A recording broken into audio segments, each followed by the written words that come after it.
Hello everyone, welcome back to Sam BPSC. आज के इस सेशन में हम आधुनिक इतिहास को स्टार्ट करने वाले हैं और इस सेशन में हम घटना चक्र के बुक को लेके चल रहे हैं, क्योंकि अधिकतर पीसीएस एग्ज़ाम्स या फिर आप बीपीएससी एग्ज़ाम्स की तैयारी कर रहे हो तो सबसे ज़्यादा क्वेश्चन मॉडर्न हिस्ट्री से ही पूछे जाते हैं। सो इसलिए मैंने सबसे पहले मॉडर्न हिस्ट्री का सेशन स्टार्ट किया है। तो आप इस वीडियो के लास्ट तक ज़रूर बने रहें, क्योंकि इस वीडियो में सारे क्वेश्चंस काफ़ी इंपॉर्टेंट होने वाले हैं और ये सेशन आप लोगों के लिए काफ़ी खास होने वाला है। अगर आपको ये वीडियो पसंद आए तो आप इस वीडियो को लाइक और चैनल को सब्सक्राइब ज़रूर करें। सो चलिए स्टार्ट करते हैं। सबसे पहले हम इसका टॉपिक भारत में कंपनियों के आगमन को देखने वाले हैं। पहला क्वेश्चन है, वास्को डी गामा कालीकट पर किस वर्ष में आया? 1350 एडी, 1498 एडी, 1530 एडी, 1612 एडी। इसका करेक्ट आंसर 1498 एडी हो जाएगा। मध्यकाल में सर्वप्रथम भारत से संबंध स्थापित करने वाले पुर्तगीज थे। प्रथम Portuguese Vasco da gamma Bharat के पश्चिमी तट पर स्थित बंदरगाह कालीकट पर 20 मई 1498 को पहुंचा। उसने यहां पहुंचकर भारत के नए समुद्री मार्ग की खोज की। कालीकट के तत्कालीन शासक जमोरिन ने वास्को डी गामा का स्वागत किया। पुर्तगाली व्यापारियों ने भारत में कालीकट, गोवा, दमन, दीव एवं हुगली के बंदरगाहों में अपनी व्यापारिक कोठियां स्थापित की। 1505 ईस्वी में फ्रांसिस्को द अल्मेडा भारत में प्रथम पुर्तगाली वायसराय एवं गवर्नर बनकर आया। व्यापारिक हितों के परिप्रेक्ष्य में हिंद महासागर में प्रभुत्व स्थापित करने के लिए अल्मेडा ने ब्लू वाटर पॉलिसी, अर्थात जिसे नीला जल की नीति भी बोलते हैं, का प्रतिपादन किया। सेकंड क्वेश्चन है, निम्न में से कौन नीला जल योजना यानी कि ब्लू वाटर पॉलिसी से संबंधित है? द अल्मेडा, अल्बुकर्क, डुप्ले और रॉबर्ट क्लाइव। इसका करेक्ट आंसर द अल्मेडा हो जाएगा। मध्यकाल में सर्वप्रथम भारत से व्यापार संबंध स्थापित करने वाले थे डच, अंग्रेज, फ्रांसीसी, पुर्तगाली। इसका करेक्ट आंसर पुर्तगाली हो जाएगा। सबसे पहले पुर्तगाली आए थे व्यापार करने के लिए भारत में और सबसे अंत में यही गए थे भारत को छोड़ के। नेक्स्ट है, वास्को डी गामा भारत कब आया था? 1496, 1498, 1497 और 1600। इसका करेक्ट आंसर 1498 हो जाएगा। पुर्तगाली उपनिवेश का प्रथम वायसराय भारत में कौन हुआ? Diaz, Vasco da gamma, Almeida, Albuquerque. इसका करेक्ट आंसर आपका अल्मीडा हो जाएगा। निम्नलिखित में से किसने वास्को डी गामा का कालीकट में स्वागत किया था? गेस्पर कोरिया, अल्बुकर्क, जमोरिन और डॉन अल्मेडा। इसका करेक्ट आंसर जमोरिन हो जाएगा। वास्को डी गामा के संबंध में कौन सा कथन सही है, ये आपको देखना है। पहला है, वास्को डी गामा की 1498 में भारत यात्रा के समय कालीकट का शासक जमोरिन था। प्रथम यात्रा में वास्को डी गामा लगभग 1 साल तक भारत में रहा। वास्को डी गामा ने पुनः 1501 में भारत की यात्रा की। 1, 2 और 3, 1 और 2, 1 और 3, केवल 1। करेक्ट आंसर इसका हो जाएगा ऑप्शन नंबर डी, केवल 1 सही है। 20 मई 1498 को वास्को डी गामा कालीकट पहुंचा। उस समय कालीकट का शासक जमोरिन था। उसने वास्को डी गामा का स्वागत किया। वह लगभग 3 महीने तक भारत रहा और भारतीय वस्तुओं से लदे हुए जहाज़ों के साथ पुर्तगाल वापस लौट गया। वास्को डी गामा पुनः 1502 ईस्वी में भारत आया था। सूची 1 को सूची 2 के साथ सुमेलित करना है। पहला है समुद्री यात्री और दूसरे में देश का नाम दिया हुआ है। वास्को डी गामा है और इधर स्पेन है। क्रिस्टोफर है और इधर पुर्तगाल है।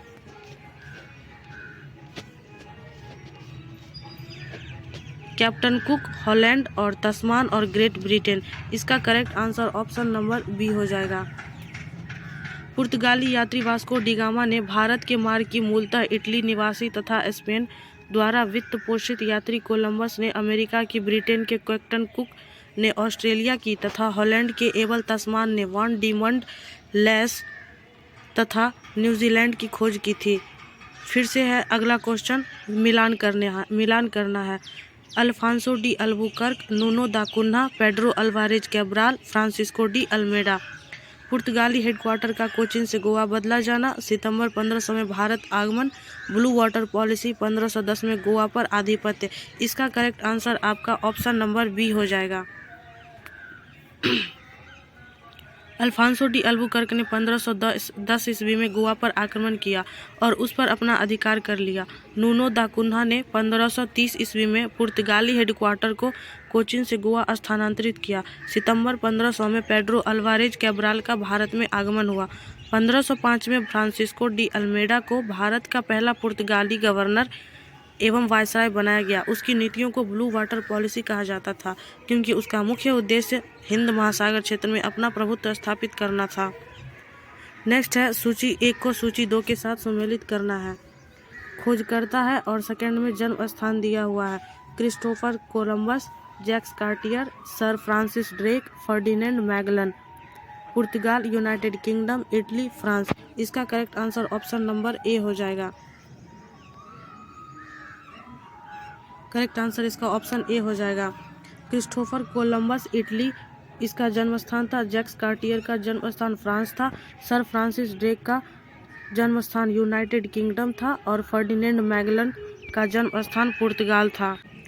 निम्नलिखित में से कौन भारत आने वाला यात्री पुर्तगाल का नहीं था? दुआर्ट बारबोसा, डोमिंगो पायस, पीटर मुंडी और फर्नाओ नुनीज। इसका करेक्ट आंसर पीटर मुंडी हो जाएगा। पीटर मुंडी 17वीं शताब्दी में भारत आने वाला ब्रिटिश व्यापारी, लेखक एवं यात्री था। चीन की चाय को चखने का उल्लेख करने वाला वह प्रथम ब्रिटिश नागरिक था। भारत में उसने पटना, आगरा एवं सूरत आदि नगरों की यात्रा की थी। भारत में पुर्तगाली शक्ति का वास्तविक संस्थापक कौन था? इसका करेक्ट आंसर अल्बुकर्क हो जाएगा।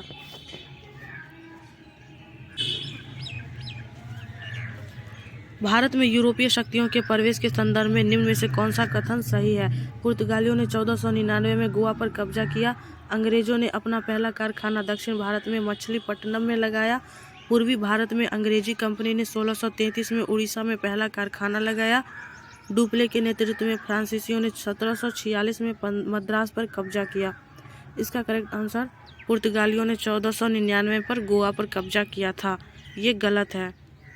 पुर्तगालियों ने भारत में निम्नलिखित में से किस स्थान पर प्रथम दुर्ग का निर्माण कराया था? अंजीदीव में, कन्नौर में, कोचीन में, गोवा में। इसका करेक्ट आंसर कोचीन में हो जाएगा।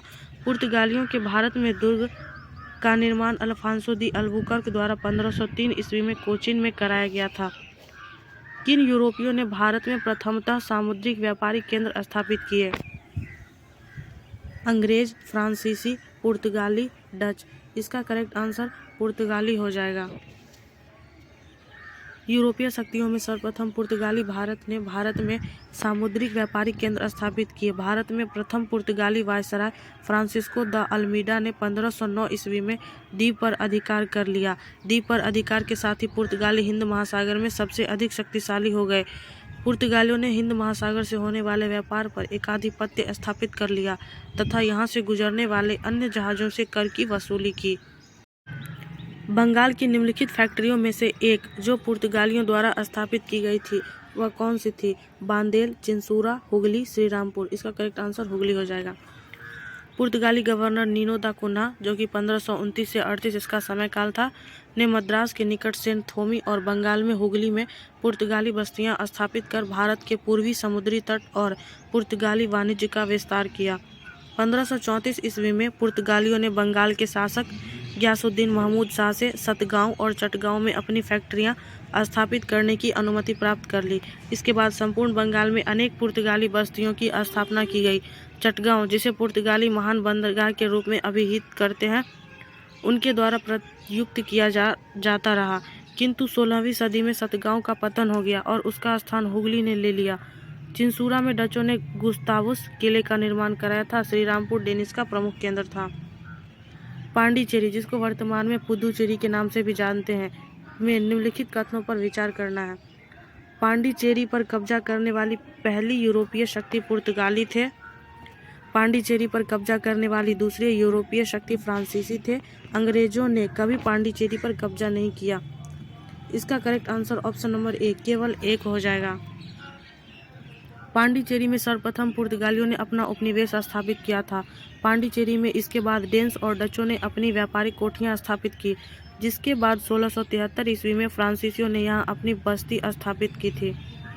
अंग्रेजों ने भी पांडिचेरी पर 1793 ईस्वी में कब्जा किया और फिर 1814 ईस्वी में हुई पेरिस की संधि के तहत इसे फ्रांस को सौंप दिया। इस प्रकार केवल एक कथन सही है। हुगली को बंगाल की खाड़ी में समुद्री लूटपाट के लिए किसने अड्डा बनाया था? पुर्तगालियों ने, फ्रांस वासियों ने, डेनमार्क वासियों ने, अंग्रेजों ने। इसका करेक्ट आंसर पुर्तगालियों ने हो जाएगा। पुर्तगालियों द्वारा हुगली को बंगाल की खाड़ी में समुद्री लूटपाट के लिए अड्डे के रूप में इस्तेमाल किया जाता था। आगे है, बंगाल की खाड़ी में समुद्री डकैती हेतु हुगली का उपयोग कौन करता था? डच, फ्रांसीसी, पुर्तगाली, अंग्रेज और उपर्युक्त में से कोई नहीं या उपर्युक्त में से एक से अधिक। इसका correct answer option number C पुर्तगाली हो जाएगा। निम्नलिखित में से कौन कलकत्ता का संस्थापक था? Charles Eyre, Job Charnock, Gerald Aungier, William Norris. इसका करेक्ट आंसर जॉब चॉर्नोक हो जाएगा।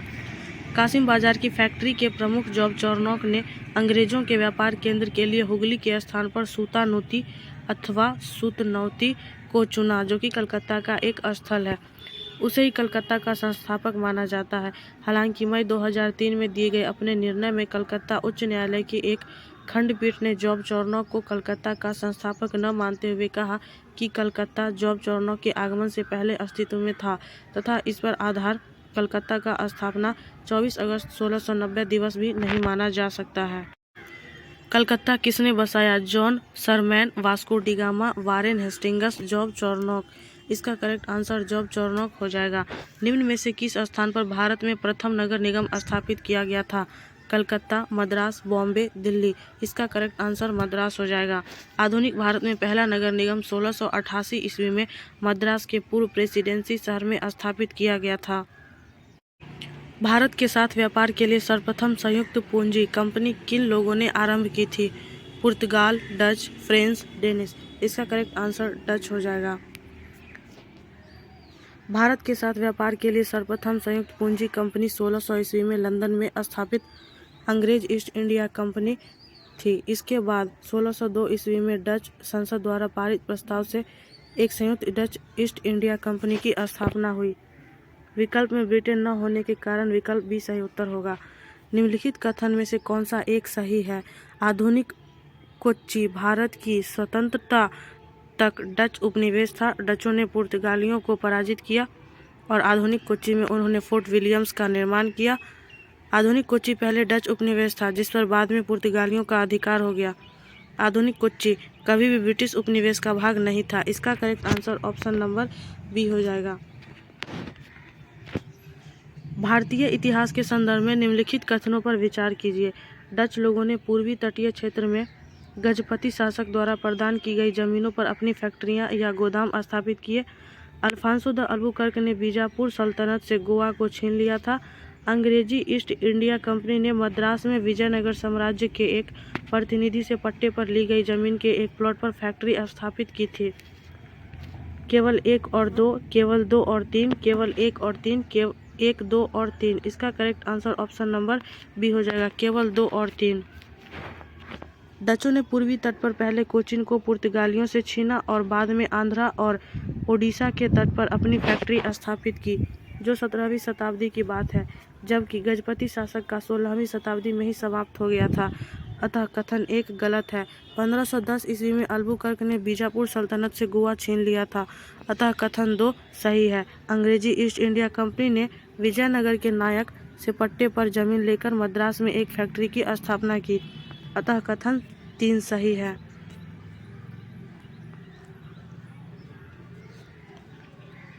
भारत में ईस्ट इंडिया कंपनी की सफलता का राज था। भारत में राष्ट्रीय भावना की कमी, कंपनी की सेना को पश्चिमी प्रशिक्षण मिला था तथा उनके पास आधुनिक हथियार थे। भारतीय सैनिकों में राष्ट्रीय भावना का अभाव था, जिसके फलस्वरूप कोई जो उन्हें अच्छा वेतन दे अपनी सेवा में लगा सकता था। उपर्युक्त तीनों। इसका correct answer option number D हो जाएगा, यानी कि ये सभी सही है। निम्नलिखित ब्रिटिश कंपनियों में से किसे भारत में व्यापार करने का पहला अधिकार पत्र प्राप्त हुआ था? Levant company, East India company, the English company trading to East Indies, Ostend company. इसका करेक्ट आंसर लिवेंट कंपनी हो जाएगा। लिवेंट कंपनी को 1592 ईस्वी में स्थल मार्ग से भारत में व्यापार करने का अधिकार पत्र प्राप्त हुआ था। 31 दिसंबर 1600 को महारानी एलिजाबेथ प्रथम ने the governor and company of merchants of London trading into the East Indies को समुद्री मार्ग से ईस्ट इंडीज़ के साथ व्यापार करने का पहला अधिकार पत्र प्रदान किया था। 1698 ईस्वी में ब्रिटिश पार्लियामेंट के जनरल सोसाइटी एक्ट के तहत न्यू कंपनी का गठन किया गया तथा 1702 ईस्वी में ब्रिटिश क्राउन और संसद द्वारा दोनों कंपनियों के विलय की प्रक्रिया प्रारंभ की गई, जिसके तहत 1708 ईस्वी में दोनों कंपनी को मिलाकर नया नाम united company of merchants of England trading to the East Indies कर दिया गया। यह कंपनी सामान्यतः ईस्ट इंडिया कंपनी के नाम से प्रसिद्ध हुई। लंदन में ब्रिटिश ईस्ट इंडिया कंपनी के गठन के समय भारत का निम्नलिखित में से कौन बादशाह था? अकबर, जहांगीर, शाहजहां, औरंगजेब। इसका करेक्ट आंसर अकबर हो जाएगा। किस मुगल सम्राट के काल में इंग्लिश ईस्ट इंडिया कंपनी ने भारत में सर्वप्रथम कारखाना स्थापित किया था? अकबर, जहांगीर, शाहजहां, औरंगजेब। इसका करेक्ट आंसर जहांगीर हो जाएगा। जहांगीर के शासनकाल में इंग्लिश ईस्ट इंडिया कंपनी ने सर्वप्रथम 1611 ईस्वी में मसूलीपट्टनम अथवा मछलीपट्टनम में एक अस्थायी कारखाना स्थापित किया था। 1613 ईस्वी में सूरत में स्थापित कारखाना अंग्रेजों का प्रथम अस्थायी कारखाना था। भारत में 1613 ईस्वी में अंग्रेजों ने अपनी पहली फैक्ट्री कहाँ स्थापित की थी? गोवा, बंगाल में हुगली, अरकोट और सूरत। इसका करेक्ट आंसर सूरत हो जाएगा। निम्नलिखित में से किस अंग्रेज अधिकारी ने पुर्तगालियों को स्वाल्ली के स्थान पर हराया था? William Hawkins, Thomas Best, Thomas Roe, Josiah Child. इसका करेक्ट आंसर थॉमस बेस्ट हो जाएगा। ईस्ट इंडिया कंपनी की प्रथम फैक्ट्री स्थापित की गई थी पुणे में, गोवा में, पांडिचेरी में, सूरत में। इसका correct answer option number D Surat में हो जाएगा। कैप्टन हॉकिंस के संदर्भ में निम्नलिखित कथनों में से कौन सा सही है? वह 1611 में जेम्स वन के दूत के रूप में भारत आया। यह तुर्की भाषा का बहुत अच्छा ज्ञाता था। इसका correct answer option number D हो जाएगा, केवल दो इसका सही आंसर हो जाएगा। विलियम हॉकिंस जहांगीर के दरबार में ईस्ट इंडिया कंपनी द्वारा भेजा जाने वाला प्रथम अंग्रेज राजदूत था। हॉकिंस 1608 ईस्वी में भारत आया था तथा वह इंग्लैंड के राजा जेम्स वन का दूत था। उसे तुर्की भाषा का ज्ञान था। वह तुर्की बहुत अच्छा बोलता था। अतः कथन 2 सत्य है। 17वीं शताब्दी के पहले चतुर्थांश में निम्नलिखित में से कहाँ इंग्लिश ईस्ट इंडिया कंपनी का कारखाना स्थित था? भरूच में, चित्रकाकोल, त्रिचिनोपल्ली। केवल 1 और 2, केवल 3, 2 और 3। इसका करेक्ट आंसर केवल 1 हो जाएगा। भरूच इसका सही आंसर हो जाएगा। निम्नलिखित यूरोपीय व्यापारिक कंपनियों में से किसने सूरत में सर्वप्रथम अपना कारखाना स्थापित किया था? डचों ने, अंग्रेजों ने, फ्रांसीसियों ने, पुर्तगालियों ने। अंग्रेजों ने इसका सही आंसर हो जाएगा। वर्ष 1613 ईस्वी में अंग्रेजी ईस्ट इंडिया कंपनी को कहाँ एक कारखाना स्थापित करने की अनुमति मिली? बंगलौर, मद्रास, मसूलीपट्टनम, सूरत। इसका करेक्ट आंसर सूरत हो जाएगा। ईस्ट इंडिया कंपनी के प्रारंभिक दौर में वेस्टर्न प्रेसिडेंसी कहाँ थी? सूरत, सतारा, बॉम्बे, पणजी। इसका correct answer option number A Surat हो जाएगा। ईस्ट इंडिया कंपनी ने आरंभ में सूरत को अपनी वेस्टर्न प्रेसिडेंसी बनाया था। बाद में यह बॉम्बे स्थानांतरित कर दिया गया था। ब्रिटिश ईस्ट इंडिया कंपनी ने बम्बई किससे लिया था? डचों से, फ्रांसीसियों से, डेनिशों से, पुर्तगालियों से। पुर्तगालियों से इसका करेक्ट आंसर हो जाएगा। ब्रिटिश ईस्ट इंडिया कंपनी ने बम्बई पुर्तगालियों से लिया था। 1662 ईस्वी में इंग्लैंड के सम्राट चार्ल्स II का विवाह पुर्तगाली की राजकुमारी कैथरीन से होने पर चार्ल्स को पुर्तगालियों द्वारा बम्बई उपहार स्वरूप प्रदान किया गया था, जिससे उन्होंने 10 पाउंड वार्षिक किराए पर 1668 ईस्वी में ब्रिटिश ईस्ट इंडिया कंपनी को दे दिया था। निम्नलिखित में से किस वर्ष प्रयागराज के किले पर अंग्रेजों का अधिकार स्थापित हुआ था? 1790, 1792, 1796, 1797। इसमें इसका ऑप्शन सही दिया हुआ नहीं है। इसकी व्याख्या देखते हैं। अवध के नवाब सादत अली खान II 1798 से 1814 ईस्वी में ने 1798 ईस्वी में प्रयागराज इलाहाबाद का किला अंग्रेजों को सौंप दिया था। ईस्ट इंडिया कंपनी के किस अंग्रेज गवर्नर को औरंगजेब द्वारा भारत से निष्कासित कर दिया गया था? Aungier, Sir John Child, Sir John Gayer, Sir Nicholas Waite. इसका correct answer Sir John Child हो जाएगा। निम्नलिखित में से प्रथम कर्नाटक युद्ध का कौन सा तात्कालिक कारण था? अंग्रेज और फ्रांसीसियों के बीच प्रतिद्वंद्विता, ऑस्ट्रिया की राजगद्दी की जंग, कर्नाटक की राजगद्दी का मसला, अंग्रेजों द्वारा फ्रांसीसी जहाज़ों का अधिग्रहण। इसका correct answer option number D, अंग्रेजों द्वारा फ्रांसीसी जहाज़ों का अधिग्रहण हो जाएगा।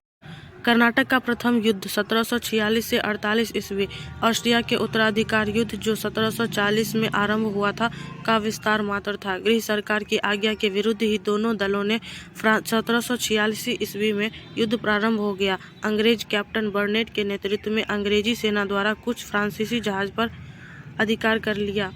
युद्ध का तत्कालीन कारण यही बना था। कर्नाटक युद्ध किन किन के बीच लड़ा गया था? अंग्रेज व फ्रांसीसी, अंग्रेज व डच, अंग्रेज व मराठा, हैदर अली और मराठा। अंग्रेज और फ्रांसीसी इसका करेक्ट आंसर हो जाएगा। सूची 1 को सूची 2 के साथ सुमेलित करना है। प्रथम कर्नाटक युद्ध, तृतीय कर्नाटक युद्ध और सूची 2 में दिया हुआ पेरिस की संधि से अंत, ब्रिटिश की हार। द्वितीय कर्नाटक युद्ध, प्रथम मैसूर युद्ध और निर्णायक युद्ध, एक्सला चैपल की संधि से अंत। इसका correct answer option number C हो जाएगा। प्रथम कर्नाटक युद्ध एक्सला चैपल की संधि से अंत हुआ था। तृतीय कर्नाटक युद्ध का अंत पेरिस की संधि से हुआ था। द्वितीय कर्नाटक युद्ध का अंत और निर्णायक युद्ध हुआ था और प्रथम मैसूर युद्ध ब्रिटिश की हारों से संपन्न हुआ था। निम्नलिखित में से कौन सा एक सही सुमेलित नहीं है? कर्नाटक का प्रथम युद्ध 1646 से 48 तक चला। कर्नाटक का द्वितीय युद्ध 1750 से 1752 तक चला।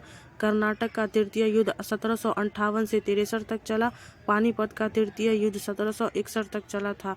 तो इसका correct answer option number B, Karnataka का द्वितीय युद्ध 1750 से 52, ये गलत आंसर है।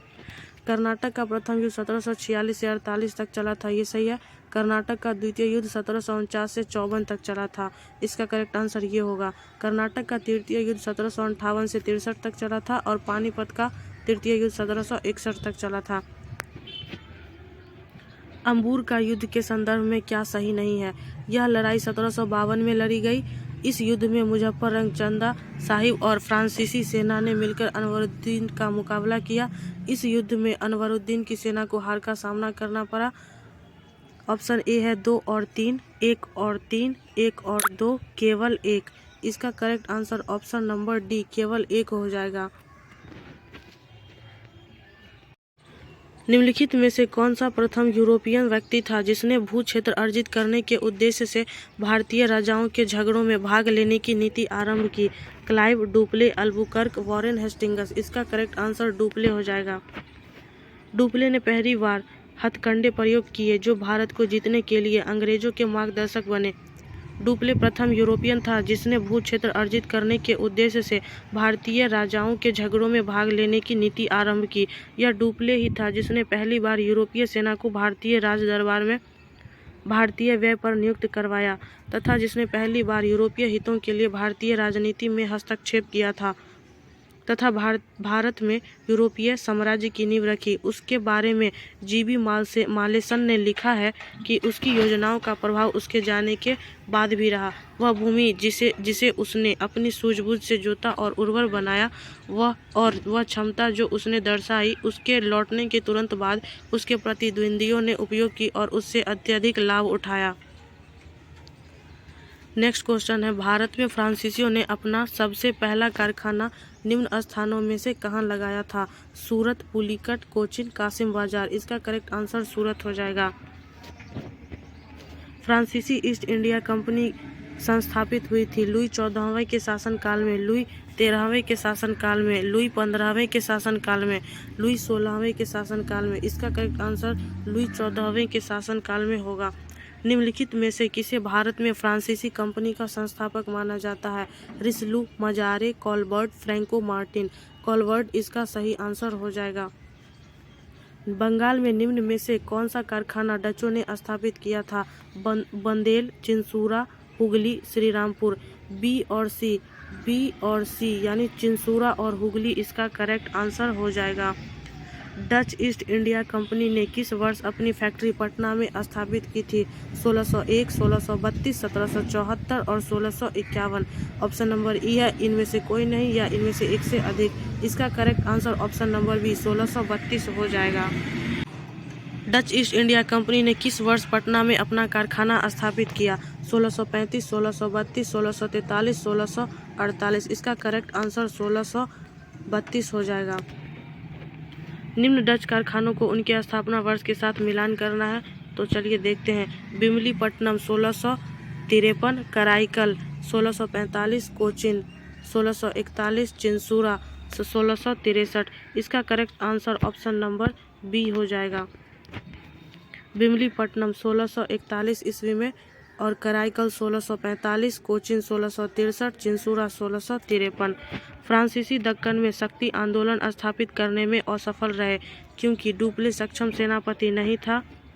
युद्ध में चलती फिरती तोपों का उपयोग हुआ, तंबाकू और लाल मिर्च की खेती। उपर्युक्त में से कौन सा अंग्रेज की भारत को देन थी? केवल एक, एक और दो, दो और तीन, कोई भी नहीं। इसका करेक्ट आंसर इनमें से कोई नहीं होगा। मृदा के स्वरूप तथा उपज के गुणों के आधार पर भूमि राजस्व का मूल्यांकन अंग्रेजों से पहले शेरशाह सूरी एवं अकबर के द्वारा किया जा चुका था। भारत में तंबाकू और लाल मिर्च की खेती पुर्तगालियों की देन थी और चलती फिरती तोपों का प्रचलन मुगल काल में ही था। अकबर के आयुध निर्माण कारखाने में तमाम प्रकार की बड़ी छोटी तोपें तैयार की जाती थी। इस प्रकार इनमें से अंग्रेजों की भारत को देन कोई भी नहीं थी। किसने ईस्ट इंडिया कंपनी के बारे में यह टिप्पणी की कि कंपनी एक असंगति है, परंतु यह उस व्यवस्था का भाग है जहां सब कुछ ही असंगत है? Warren Hastings, TB Macaulay, Lord Clive, Henry Dundas. इसका करेक्ट आंसर टीबी मैकाले हो जाएगा। एक्सला सापेल 1748 की संधि के संदर्भ में निम्नलिखित कथन में से कौन सा सही है? प्रथम कर्नाटक युद्ध की समाप्ति, अंग्रेजों को मद्रास पुनः प्राप्त हुआ। नीचे दिए गए कूट से सही उत्तर चुनिए। केवल एक, केवल दो, एक और दो, दोनों, न तो एक और न ही दो। इसका करेक्ट आंसर एक और दोनों, दोनों सही उत्तर हो जाएगा। भारत में अंग्रेजों की सफलता तथा फ्रांसीसियों की असफलता के कारण के संदर्भ में निम्न कथनों में से कौन से कथन सही हैं? अंग्रेजों को बंगाल विजय से अपार धन एवं जनशक्ति का मिलना, अंग्रेजों की बेहतर नौसैनिक ताकत। केवल एक, केवल दो, दोनों, एक तथा दो, दोनों, न तो एक न ही दो। इसका करेक्ट आंसर दोनों सही उत्तर हो जाएगा। सो चलिए दोस्तों, आप आज का ये सेशन लास्ट था और इसका क्वेश्चन लास्ट तक हो गया। और अगर आपको ये वीडियो पसंद आए, अच्छी आए, तो आप इस वीडियो को लाइक ज़रूर करें और चैनल को सब्सक्राइब करें। नेक्स्ट वीडियो में हम इसका अगला टॉपिक ईस्ट इंडिया कंपनी और बंगाल के नवाब को देखेंगे। सो चलिए, इस सेशन को लास्ट तक देखने के लिए आप लोगों का धन्यवाद।